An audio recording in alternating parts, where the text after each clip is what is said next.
Bien, bonjour à tous. Merci de regarder cette vidéo. Nous sommes aujourd'hui le 26 février 2024. Donc, je fais cette vidéo sur les équipements électriques et la thématique, c'est le répartiteur. Voilà. Donc, nous allons, au cours des 15 à 20 minutes que nous passerons ensemble, regarder comment utiliser un répartiteur de phase. Voilà, donc ce que j'ai préparé pour toi aujourd'hui dans le sommaire, on va donc regarder c'est quoi un répartiteur de phase. OK? Donc tu auras quelques informations et surtout n'oublie pas, si tu veux avoir plus d'informations, tu vas sur Google, hop, et tu auras plus d'informations. On va voir quand est-ce l'utiliser. OK? On va voir les caractéristiques d'un répartiteur de phase, hein, quelques petites astuces comme ça pour que tu saches comment l'utiliser, que tu fasses un peu attention. Nous allons ici mettre un point de vigilance et d'attention sur le répartiteur de phase. OK? Et on va voir un petit chapitre concrètement, comment est-ce qu'on câble au répartiteur de phase, en fait, comment est-ce qu'on l'utilise. Et on va terminer par la conclusion. Qu'est-ce qu'on retient de ces 15 minutes qu'on aura fait ensemble. Bon, là, tu as de la littérature. Retiens simplement que le répartiteur de phase est une sorte de bornier. En fait, c'est un bornier, okay, qui permet de répartir des phases. Voilà, qui permet de répartir une phase, donc le courant électrique. Hein, prends ça comme ça. Le courant électrique, ça peut être une phase, ou ça peut être le neutre, ou ça peut être, bon, pas de répartiteur de phase, on pourra aussi parler de répartiteur de neutre ou de répartiteur de terre. Okay. Donc, le répartiteur, c'est un boîtier, okay, c'est un équipement électrique qui permet de répartir une phase. Voilà. Quand je parle de phase, hein, ça peut être du 380, si par exemple tu as du 380 dans ton installation, ça peut être du 230, si tu as du 230 dans ton installation, ça peut être du 110, si tu utilises du 110 dans ton installation, ça peut être du 48, ça peut être du 24, ça peut être du 12, ça peut être du 5, voilà. Donc du moment que tu souhaites, répartir à plusieurs points, donc une phase, ok, tu auras besoin du répartiteur de phase. Si c'est un neutre, tu auras besoin du répartiteur de neutre. Si c'est la terre, tu auras besoin du répartiteur de terre. Voilà. Donc ça, c'est vraiment ce que tu dois retenir comme substance de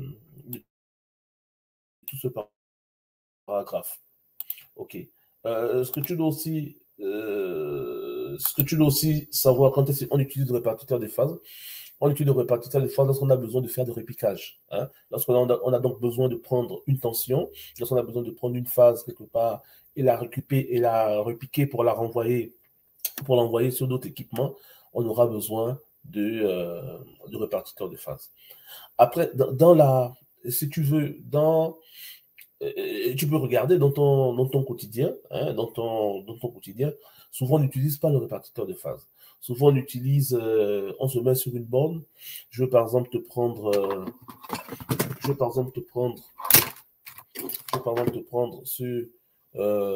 ce contacteur. Voilà, tu as ce contacteur moteur. Euh, tu as ce contacteur moteur et tu as peut-être ce disjoncteur moteur. Voilà. Donc si on souhaite prendre deux fils ici pour envoyer ici, hein, souvent ce qu'on va faire, c'est qu'on va venir se mettre ici à 2 et repiquer. Voilà. Parfois même, vous trouverez dans certains circuits, les gens se repiquent à 3, parfois se repiquent à 4, parfois se repiquent à 5 pour envoyer vers un autre circuit. C'est des choses qui sont faisables, mais c'est des choses qui ne sont pas conseillées. Hein, ce n'est pas conseillé. Je veux même dire c'est dangereux. C'est dangereux. Il faut pas faire comme ça. Voilà. Donc, on va avoir besoin d'utiliser le répartiteur de phase lorsqu'on aura plusieurs répiquages à faire. On va donc ainsi éviter l'encombrement. Quand je parle d'encombrement ici, c'est simplement pour dire on va éviter de saturer nos connectiques, hein, nos points de connexion, de branchement. Voilà, donc on va éviter de les saturer. Voilà. Donc, on va l'utiliser lorsqu'on aura peut-être emmené de la tension en amont de plusieurs disjoncteurs. Hein, en amont de plusieurs disjoncteurs ici. Voilà. On veut amener la tension en amont des disjoncteurs. Donc, voilà. Donc, on va se répiquer. On va se répiquer sur un coffret et on va amener les tensions, donc les phases sur nos différents disjoncteurs, donc en amont des différents disjoncteurs. Okay. Si ce n'est pas un différent disjoncteur, on peut utiliser le répartiteur de phase pour amener la tension en amont de nos actionnaires. Ça peut être des lampes. Hein, je pense que j'avais une lampe ici. Voilà, donc ça peut être une lampe, comme vous voyez celle-là. Ok, voilà. Donc on peut partir d'un répartiteur et emmener directement nos fils ici. Comme on peut aussi partir du dessous, donc par exemple si c'est le neutre, ok, et repartir vers un répartiteur de neutre. Donc prendre tous nos voyants, hein, si on en a 10, 15, 20, voilà, et on va faire des répartiteurs de neutre. Voilà. Donc ça, c'est des possibilités qu'on a. Donc c'est assez souple, c'est assez facile, c'est assez élégant, c'est beau à voir dans les armoires électriques et c'est rassurant. Voilà, c'est rassurant. Ensuite, les caractéristiques du répartiteur de phase. Bon, en matière de caractéristiques, ce que tu dois savoir, c'est la gamme de tension que ça peut supporter. Voilà, la gamme de tension que ça peut supporter. Parce qu'il y a des caractéristiques, parce qu'il y a des répartiteurs de phase pour le domestique, hein, notamment le 230 volts. Okay, et répartiteur de phase vraiment pour l'industrie, donc pour les tensions de l'ordre de 400 volts, 600 volts et au-delà. Voilà. Donc, tu choisiras le répartiteur de phase qui convient en fonction de ton usage. Voilà. Si tu es dans le domestique, tu prendras 230. Voilà. Et si tu es dans l'industrie, ok, tu prendras le 230 si tu as besoin du 230. Tu prendras le 380 si tu as besoin du 380. Peut-être tu auras besoin des deux. Donc, tu prendras ça. Après, tu peux aussi avoir besoin de répartiteurs de phase pour tout ce qui est très basse tension, donc de 48, le 24 et ainsi de suite. Voilà. Donc, vraiment, l'une des caractéristiques à retenir, c'est la gamme de tension. Voilà, c'est la gamme de tension. Et après, une d'autres des caractéristiques aussi, c'est de savoir en matière de gamme de tension le nombre de phases que tu as. Voilà. Donc ça pourra se voir en matière d'étage sur ton répartiteur de phases. Tu prenais un répartiteur de phases par exemple à 4, moi j'appelle ça étage, à 4 étages. Tu en auras donc 3 pour les phases, L1, L2, L3, et tu en auras une pour ton neutre. Voilà. Donc, si c'est du 220, donc du domestique, ben, tu en auras deux. Tu en auras une pour la phase, hein, et tu en auras une pour ton neutre. Après, sur chaque barrette, sur chaque barrette, tu pourras maintenant avoir plusieurs connexions. Donc, à toi maintenant de demander, hein, en fonction de ce dont tu as besoin, combien le répartiteur de phase avec combien de connexions par barrette. Voilà. Bon, bien entendu, tu ne peux pas avoir, aussi sur une barrette, tu ne peux pas avoir une infinité de branches. C'est vraiment limité en fonction de ce dont tu as besoin. Voilà. Ici, tu as un petit aperçu. Tu as un petit aperçu donc des différentes possibilités de répartir donc tes phases, hein, de répartir tes phases. Tu peux donc voir clairement ce qui se passe. Ça peut être à la maison, ça peut même être aussi dans le milieu industriel, hein, au travail. Au travail ou à la maison, bon, à la maison, on va plus utiliser des dominos, hein, jusqu'à un passé récent d'utiliser les dominos. Si on veut faire passer une certaine tension, voilà, faire des répliquages, on va utiliser des dominos. Avec l'essor de la technologie, voilà. Donc, il y a eu la création ou l'invention des wagons. Hein. Ici, tu as des wagons. Tu as deux types de wagons différents. Donc, il te suffit d'emmener, par exemple, ici, là, tu vois 300 volts. Donc, tu amènes ton 300 volts ici et puis tu peux le répliquer ici. Voilà. Donc, là, tu as vraiment un moyen de partager ta tension. Comme ici, par exemple, là, tu as 1, 2, 3, 4, 5. Voilà, ici, tu as 5 possibilités. Donc, tu emmènes ta tension ici, sur une borne et tu peux la répliquer 4 fois. Donc, tu peux l'emmener un peu plus loin 4 fois. Voilà. Autre chose ici, tu as, je rappelle ça un bornier, hein. Tu as un bornier avec ici des peignes. voilà, avec des peines qui te répiquent, qui te répique la tension. Voilà, qui te répique la tension. Donc ici, tu vas emmener, par exemple, là, tu vas emmener ton 230. Tu vas emmener ton 230 ici. Voilà. Et il va être parti via ce bornier rouge, il va être parti ici. OK, ici, ici, ici et ici. Voilà. Donc juste ici, tu as ton 230. Après, ici, tu peux emmener par exemple ton 110. OK, voilà. Mais sur la partie rouge ici, tu as ton 230. Après, ça, c'est un pen qui c'est pas mal parce que la partie rouge nous montre que c'est un isolant. OK, mais après, on voit que la partie rouge ne couvre pas complètement la pièce nue. Hein. Il y a une petite partie qui est nue, donc il y a un risque de, voilà, il y a un risque de quelque chose là, de contact avec l'électricité. Voilà. Ici, tu as un peigne. Voilà, tu as un peigne. C'est exactement la même chose que ça. Hein. C'est exactement la même chose. Voilà. Donc ici, c'est un peu mal fait parce que toute la partie métallique que tu vois ici là devait être euh, en contact avec les points de connexion. Voilà. Donc, voilà. Ensuite, point de vigilance. Voilà. En matière de point de vigilance, ce que tu dois savoir, c'est que sur ton répartiteur de phase, tu ne peux pas avoir sous le même répartiteur utiliser pour le même répartiteur de phase plusieurs types de tensions différents. Voilà.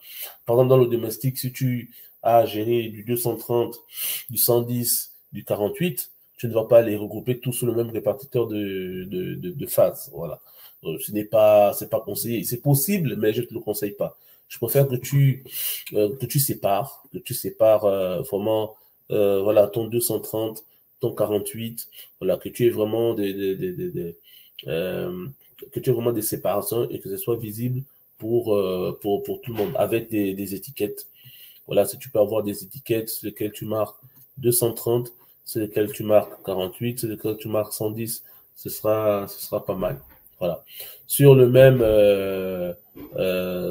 répartiteur, tu peux pas, par exemple, avoir du 380 et avoir quelque part en dessous, tu emmènes ton 230. C'est pas intéressant. Voilà, je trouve pas ça intéressant personnellement. Voilà, donc je préfère vraiment, je suis pour la différenciation, je suis pour qu'on sépare.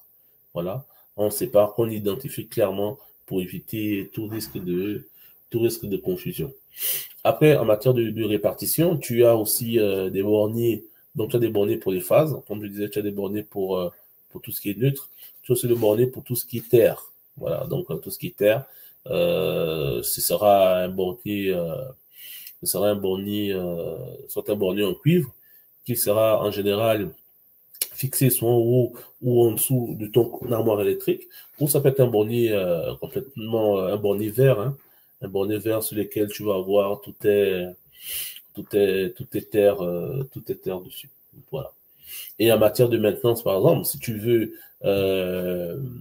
mettre une maintenance préventive sur cette armoire électrique qui a des répartiteurs de phase, tu devras donc faire procéder au contrôle de fixation, hein, s'assurer que tout est bien serré.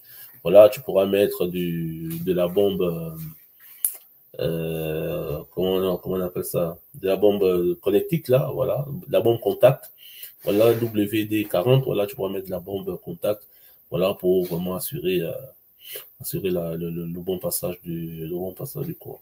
Après, ce qu'il faut savoir en matière de manipulation d'un répartiteur de phase, les répartiteurs de phase sont souvent protégés. Hein, c'est souvent protégé par un plexi. Même si tu ouvres ton armoire électrique, tu verras ton répartiteur de phase, mais tu n'auras pas accès au connectique, tout simplement parce que c'est sous tension. Voilà, donc c'est vraiment euh, ce plexi jouera vraiment un rôle de protection, de protéger toi contre contre le courant électrique.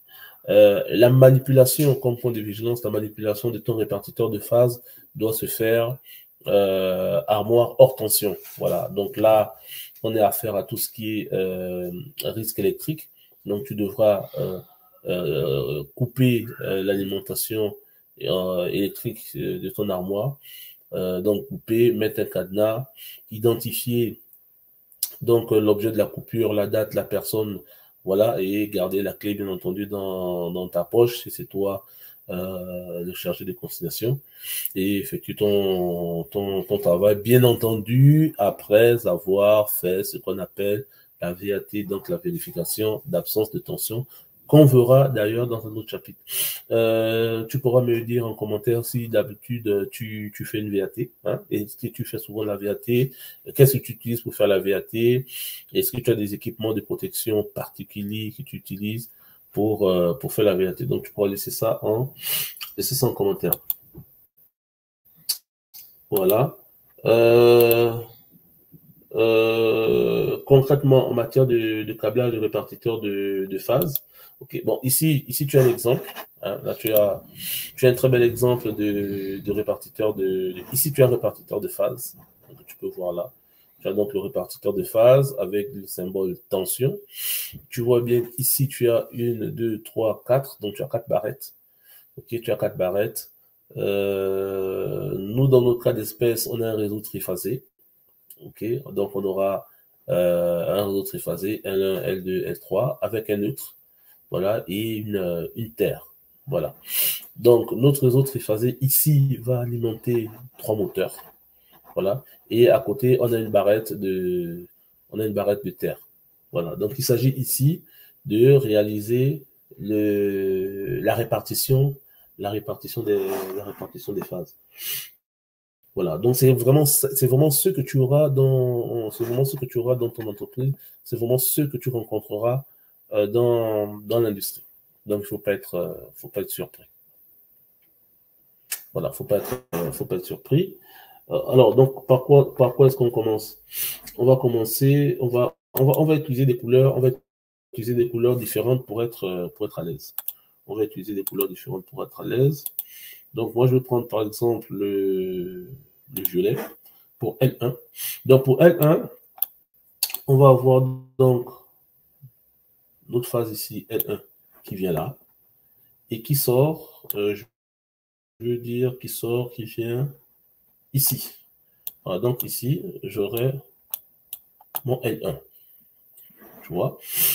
Ensuite, ce que tu fais, je vais prendre ce bleu-là, qui va être mon L2, qui va venir en amont de mon sectionneur principal, mon disjoncteur principal, et venir alimenter ici.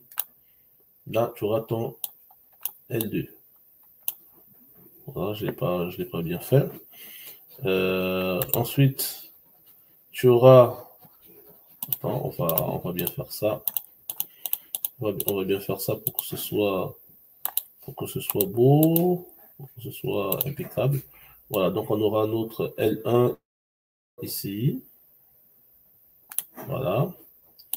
Ensuite, on aura notre L2. Tu l'auras compris. On aura notre L2 ici. Voilà. Ensuite, je vais prendre ce vert-là. Ensuite, ici, on aura notre L3. Voilà. Et pour finir, on va prendre soin de câbler notre neutre, hein, qui sera notre fil bleu. Donc ici, on a notre neutre. Voilà. Et notre neutre, il vient ici. Voilà. Donc là, on est pas mal là. Là, on est bien. Là, on est bien. Ici, on a notre disjoncteur, hein, qu'on va appeler Q0. Voilà, notre disjoncteur Q0. Voilà. Donc, on a pris nos différentes phases qu'on a emmenées sur notre répartiteur de phase. Une chose à ne pas oublier, on va prendre notre répartiteur de terre qu'on va emmener. Notre répartiteur de terre qu'on va emmener. Voilà. Notre répartiteur de terre, voilà, qu'on va emmener ici. Là, on est bien. Là, on est bien, on est pas mal. Une fois qu'on a fait ça, bien entendu, on est hors tension, parce qu'ici, le disjoncteur est rabaissé, et éventuellement, le sectionneur principal est rabaissé et consigné. Voilà, maintenant, on va alimenter tous nos disjoncteurs en amont de nos différents moteurs. Alors, donc, on aura ici, on va se prendre par exemple là. on va venir ici. On va se prendre par exemple ici. On va se prendre ici, on va venir là. On va se prendre par exemple ici. On va venir là, par exemple. Voilà, donc on a pris L1, on a mis sur chaque disjoncteur. On va prendre L2, par exemple ici. L2, on va prendre, on va emmener là. L2, je vais prendre par exemple ici, L2 que je vais prendre ici, par exemple, que je vais emmener là. Et L2 que je vais prendre ici, que je vais emmener là.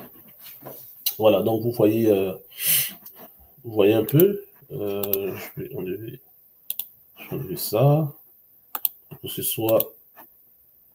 Voilà, donc ça va ressembler à ça. Voilà, donc vous avez compris. Et je vais aussi, pour que ce soit bien pour vous, je vais voilà, donc je vais prendre ici, je vais emmener là. Voilà. Ensuite, je vais prendre L3. L3, j'ai repris ce qui était vert. Voilà, donc L3, je vais prendre par exemple là. Je vais emmener là. L3, je vais prendre voilà, ici. Je vais emmener là. Et L3, je vais me prendre là, par exemple. Hop, je vais passer là. Je vais emmener ici. Voilà. Donc, vous voyez, j'ai réparti et on retrouve bien le violet, le bleu et le vert. Le violet, le bleu et le vert. Le violet, le bleu et le vert. Voilà. Et donc, une fois que j'ai ça, et que je suis à l'aise, ben voilà. Donc, j'ai mon moteur ici, 1. J'ai mon moteur 1 ici. J'ai mon moteur 2 ici. Et j'ai mon moteur 3. Donc, je vais simplement prendre mes sorties. OK. Renvoyer sur mon moteur. Voilà. Prendre mes sorties, envoyer sur mon moteur. Voilà. Voilà. Voilà, vous l'aurez compris. Je pas assez de. J'ai pas assez de place là.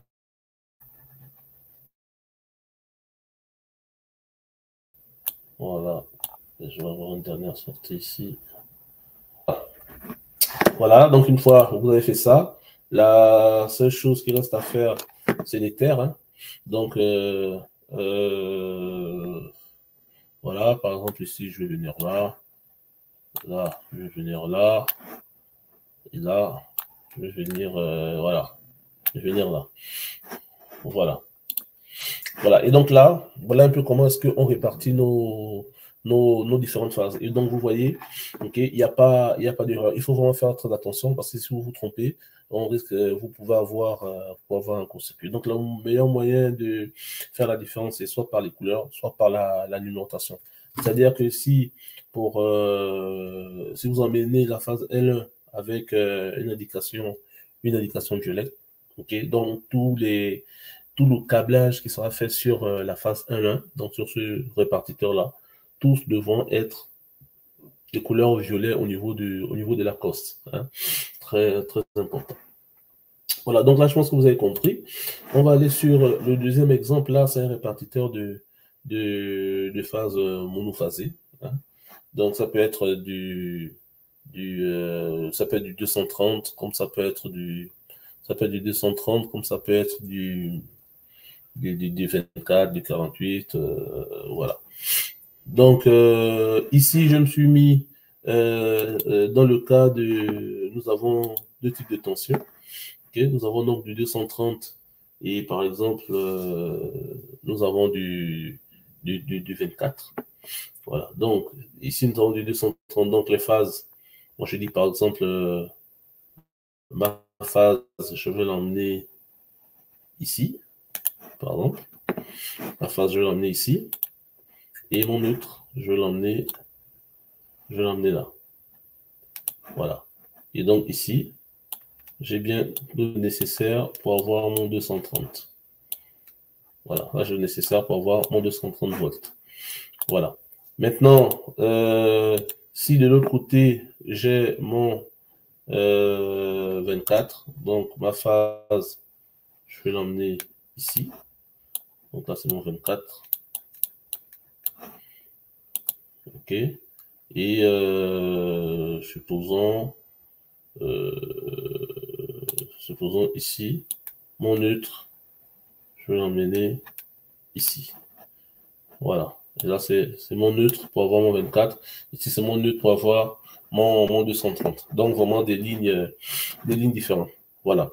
Et donc, à chaque fois que j'en aurai besoin, ben, je vais tirer mon neutre pour emmener, voilà, vers mes circuits 24. Voilà, vers mes circuits 24.